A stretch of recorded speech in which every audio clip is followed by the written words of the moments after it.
Okay. Call the meeting to order at 7:02 p.m. A few quick housekeeping measures. First of all, our meeting tonight will not be live as we are having some technical difficulties, so we apologize to the public for that. And for those wondering, we were off last week. We closed due to the inclement weather, and Town Hall was subsequently closed as well. So you did not miss a meeting last week. We were not here.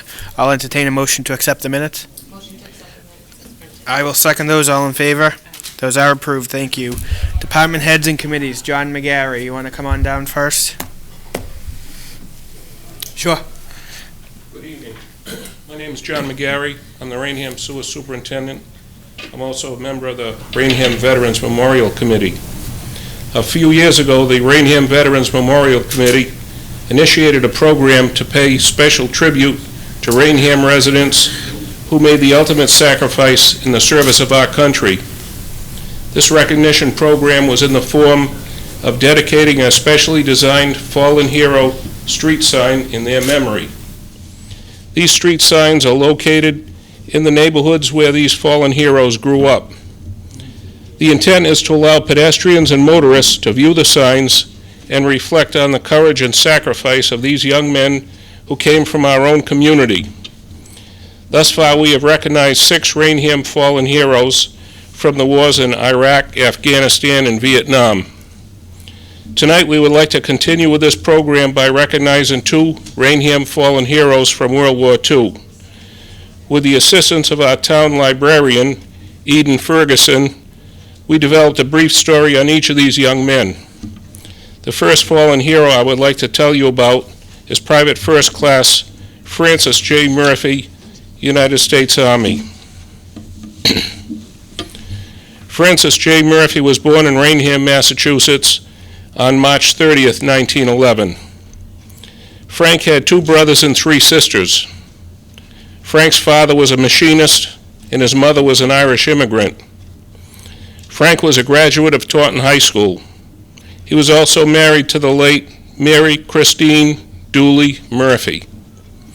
Frank enlisted for the duration of the war in the United States Army in Boston on December 6, 1943, at the age of 32, and was assigned serial number 31427323. Private First Class Murphy was killed in action in Europe on September 14, 1944, at age 33, after only 9 months of service. Both his parents died the same year. Private First Class Murphy received the following military awards for his honorable service: Purple Heart Medal with White Cross Distinguishing Device to denote a posthumous award, American Campaign Medal, European, African, Middle Eastern Campaign Medal, and the World War II Victory Medal. Private First Class Murphy was originally buried in France and reinterred with his parents in St. Joseph Cemetery in Taunton in July of 1948. His headstone is located in Section 13, Lot 77A. Private First Class Murphy's home is believed to be near King Street. For this reason, it is appropriate that his fallen hero sign be erected on King Street at the intersection with Orchard Street. And I'd like to ask the board to authorize the highway superintendent to erect a sign at that location. I'll second that. All in favor? That is approved. Thanks, John. Thank you.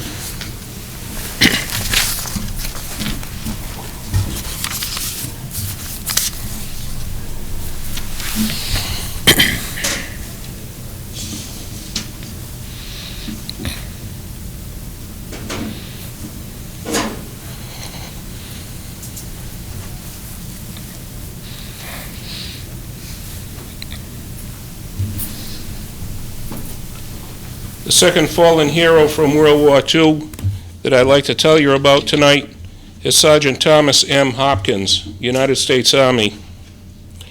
Thomas M. Hopkins was born in New Hampshire in 1919. His family moved to Raynham shortly thereafter. He graduated from Taunton High School, and he was not married.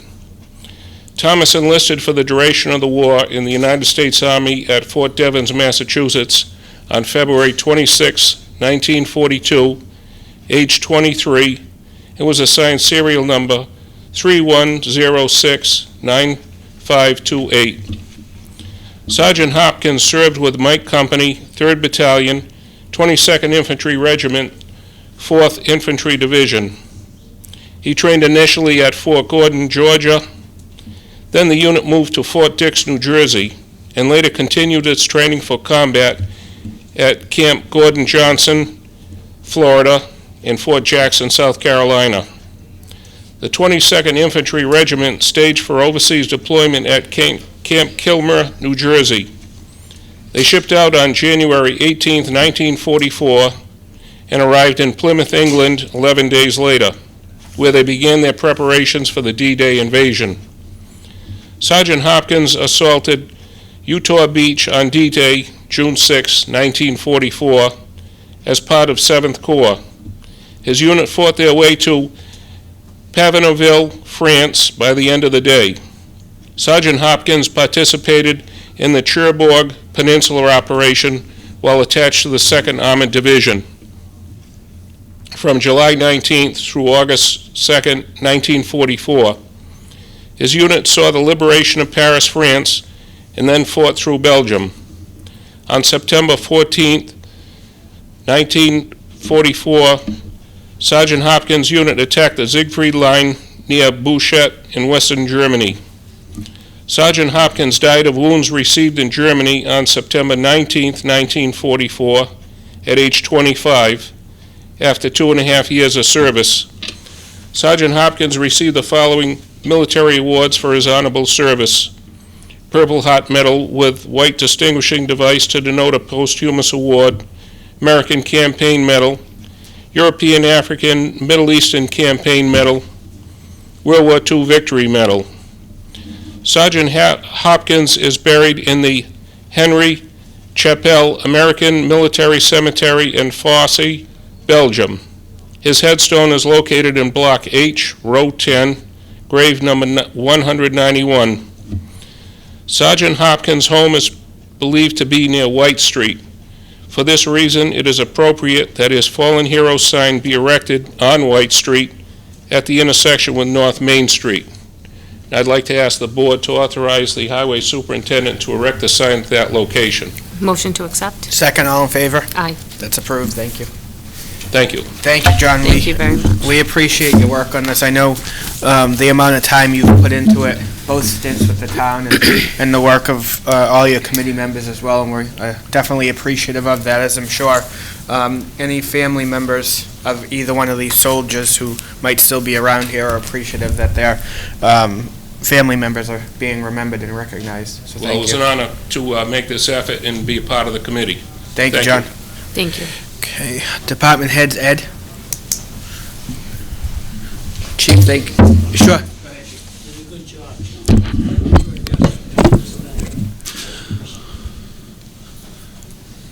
Good evening. I have some updates from the Highway Department for February 7th.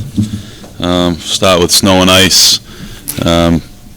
We've had, for this season so far, we're just at about 24 inches of snow for the year. 6 inches in December, and the last 18 inches has come from the beginning of January through the first day of February. We've had about 12 events total that we've responded to for plowing and/or sanding. And our snow and ice budget is currently at approximately $145,000 after the most recent event. We're about $100,000 below last year at this time. So, when it's not snowing, we've been out clearing brush and trees at the highway overpasses, also around some of the existing memorial signs on King Street, Pleasant Street, North Main, and Orchard Streets. And when we're not doing that, we've been cutting some of the brush at some of our existing culverts along the roadways. Also have a crew out picking litter from time to time, repairing potholes as needed. We've added 2 speed limit signs at the request of the Raynham Police Department on King Philip Street on the west side of Route 138. I attended a recent public hearing for the town for the state bridge project of Route 44 over Route 24. Expressed some concerns for traffic control during the project, particularly on Route 104. There's going to be a lot of traffic rerouted through the town during the bridge closure and also during any unforeseen emergency closures. That traffic will come down by way of Orchard Street to the Four Corners, and I expressed a concern there that they need to, do something to mitigate traffic problems during construction. We also spoke about the intersection of South Street West and Route 44. The project terminates in that area, and I've requested that they upgrade that intersection, and I've been speaking with the state on that. And they've asked us to draft a letter to Boston. In addition to that, working on the new stormwater permit goes in effect July 1st, and we're working with an independent consultant looking at the steps we need to take going forward with that permit.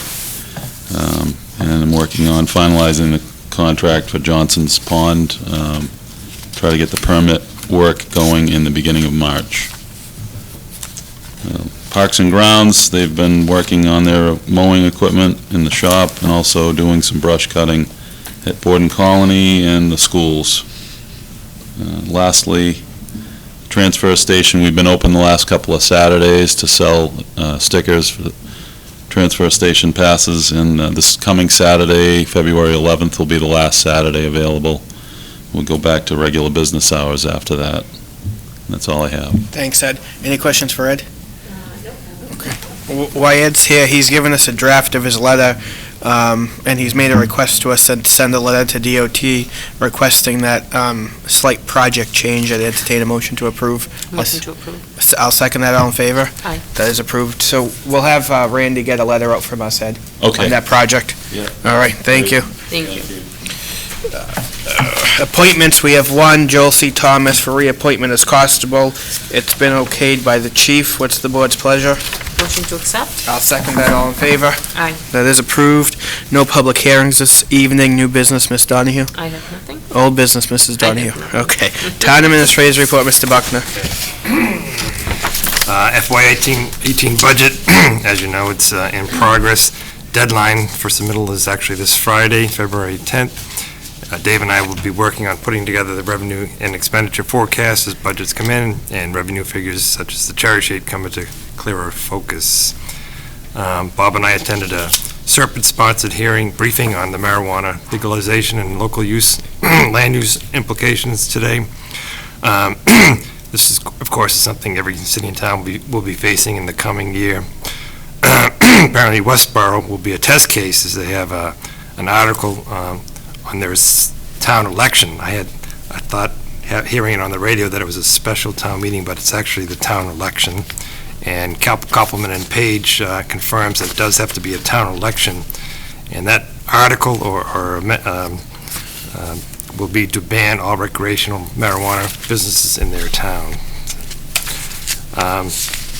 Save More Gas has been approved by the ABCC for a wine and beer package store at 1348 Route 44. Upcoming next Selectmen's meeting, we do have Chief Janice coming in. We also have the two public hearings on the alleged liquor law violators, Slap Shots and Hibachi Sushi. Okay. And also have a department head meeting coming up Thursday, February 16th at 10 a.m. Thank you, Randy. Any questions for Randy? Selectmen's report, Mrs. Donahue. Okay. Correspondence from the Zoning Board of Appeals. They are looking for a new associate member, and if so anybody is out there that is interested, they can submit a letter of interest to our office here at Town Hall, either by letter or by email, and we will get that off to the Zoning Board. The Fire Department, Chief Janice is requesting a change in our rates for the Raynham ambulance fees. Attached is a schedule of our current rates and the proposed rates. A comparison was done with the towns of Westport, Easton, and Bridgewater. Since we are similar in size to the town of Westport and approximately the same number of calls, the rates that I am proposing are in line with theirs. What is the board's pleasure? I'll second that. All in favor? Aye. That is approved. We were invited to the MMA Spring Legislative Breakfast Series. Chief Donovan from the Police Department, he is requesting two things for us to extend till March 11th. The civil service list to hire reserve police officers, and he's also requesting to hire 6 as opposed to his original request of 5. What's the board's pleasure? Motion to accept. Second, all in favor? Aye. That is approved. Correspondence from the planning board regarding a proposed amendment for estate lots.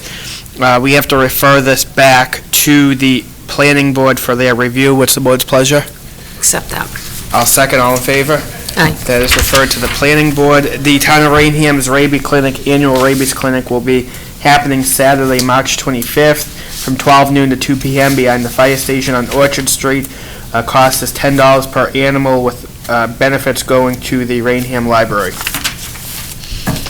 Greater Taunton Charitable Association is having the 13th annual Stuff the Bus Thanksgiving food donation event on Saturday, November 18th, and Sunday, November 19th. What is the board's pleasure? Motion to accept. I'll second that. All in favor? Aye. That is approved, and we have 3 other tag day requests for 3/16, 4/13, 5/1, 7/8, 7/16, 4/17, 4/24, 5/1, 5/12, 6/2, 6/15, 6/23, 6/30, 7/7, 7/14, 7/17, and 4/24, 25, 26, and 27, and all those dates have been approved by Randy. Motion to accept. I will second that. Those are approved. Okay, we have no press time this evening, but we do have a few people in the audience this evening. Jeremy and Tyler, and I'm sorry I didn't get your name. You're Tyler too? So I have 2 Tylers? Yeah, 2 Tylers. Any of you guys have any questions for us? No? You guys are good? All right, well, if you need anything, you let us know. We're here every Tuesday. Thank you Thanks. for coming. Thanks for coming in, Tyler, and Jeremy. We appreciate it. Sorry, did you have anything for us? No. Okay. Just wanted to make sure. All right, just wanted to make sure. No emergency business, no other members of the community present this evening. I'll entertain a motion to adjourn. Motion to adjourn, sign the bills. I'll second that. All in favor? Aye. We are adjourned. Thank you.